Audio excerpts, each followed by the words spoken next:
Hello YouTube. This is a quick video about training goals. Oftentimes, if you're like me, you can get caught up in program hopping, changing out lifts, experimenting with new things, all the shiny gadgets and gizmos that you can have in the gym. And the problem with this, obviously, is that in order to sustain progress over the long term with bodybuilding, and really in many life endeavors, you need to have definite long-term goals, right? And what I realized about myself is that I made a mistake. And my mistake was that I wasn't rooted in long-term success, and I was thinking short-term for the here and now. But that isn't going to get you where you need to go when it comes to bodybuilding. The best thing that you could do for yourself is outlining and defining your long-term goals and what you want, and what you want to improve. And by long-term goals, I'm not saying, hey, 3, 4, 5 years, because that is too nebulous, and it's amorphous. It's not cohesive.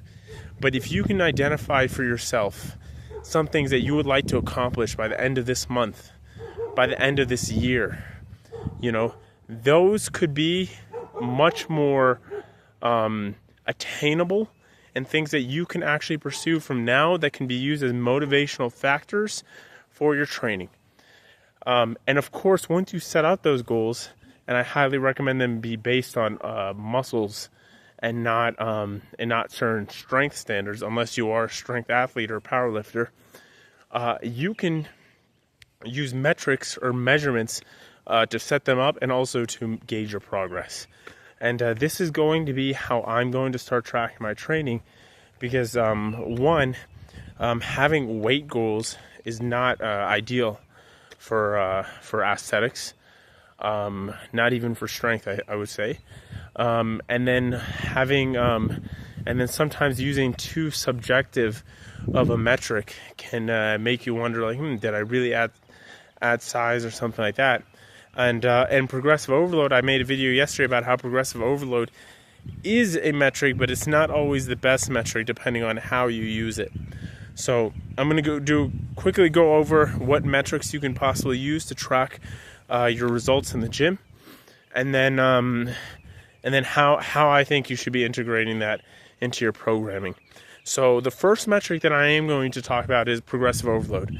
I think progressive overload is really the best metric that you have in terms of you see the results on a session-to-session basis, because you know that, hey, if my poundage went up on a given lift, given that the technique has remained static, that the technique has not changed, and that I haven't overcompensated in some way, either made the lift faster or something like that, I know that I'm adding muscle, because extra reps or extra weight is indicative of added mass, unless there is a neurological adaptation. But even the neurological adaptation, after a while, if you're well trained in the lift, if you've done the lift for 3-4 weeks and sustained it, that neurological adaptation is no longer really at play, because the technique's already been ingrained, and your body is adapted to that lift. And so progressive overload is a very good way to track the progress. Now, moving on from progressive overload, you have pictures. I also fell into this loop where I don't think most people struggle with this. I don't take pictures. And I think pictures are very objective. It can become a little bit difficult to see like on a muscle-to-muscle basis. But if you take a picture of the whole body, I think it can be very clear. Like if you have before and after photos, you have to make sure that you have the same lighting for both picture, the same camera. Like there are some other variables, if this were an experiment, that you have to make sure are aligned. But pictures are a pretty good way to gauge the progress. So moving on from the pictures, you have weight. I think weight is one measure to track your progress. Now, the problem with weight is if you super bulk or you could be like, oh, I hit whatever and that was my goal. But like I said, you shouldn't be using weight as a goal. You should be using it as a metric just to make sure that whether you're bulking or cutting, you are moving in the direction that you want to go. Understanding that if you're adding too much weight, it's impossible for the body to put on mass that fast. And if you're not adding enough weight, understanding that if you're cutting too fast, there's probably some muscle mass being lost in the process. So being very, I would say, attentive to where your weight is and how it's fluctuating over time. And I used to weigh myself every day.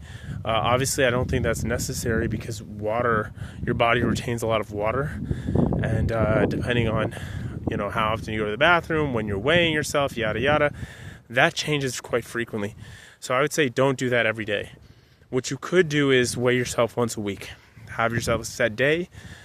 In the morning, like after you go to the bathroom, weigh yourself. Boom, it's done.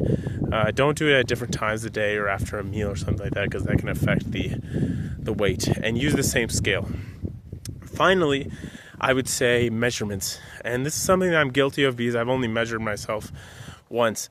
But I think that if you understand this whole idea of setting short-term goals for yourself and long-term goals, you should set them based on muscle size. I think that's a very adequate way of setting it. Instead of saying, hey, I want bigger arms, say, hey, I want, this has to be based on how big your arms are. Let's say you have 16-inch. I want 17-inch arms.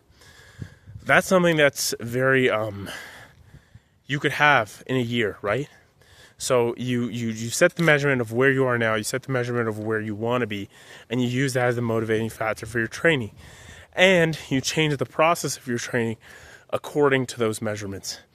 That is going to get you infinitely further than if you said, hey, I'm at 165 pounds and I want to get to 180.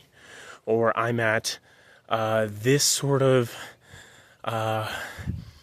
Or I just want bigger arms, right? Like those aren't really definite enough goals to really push you to where you need to be. Because once you have it identified in your mind that this is what it is that you're seeking, the process, the split, everything else will fall in tandem, and you'll be able to stick to something long term, knowing that any switch or any change in the programming itself would affect the ability to achieve those goals, knowing that every switch and every change will be a setback. That is, unless, of course, something is just majorly wrong with the program, which it shouldn't be if you create it with some intelligence. And those changes should really be reserved for things that it's almost that you're forced into them. So that's some video. This is just a quick video on goals and setting them for training in general. I hope some of that was helpful. Please subscribe to the channel, hit that like button, and I'll be back with more content.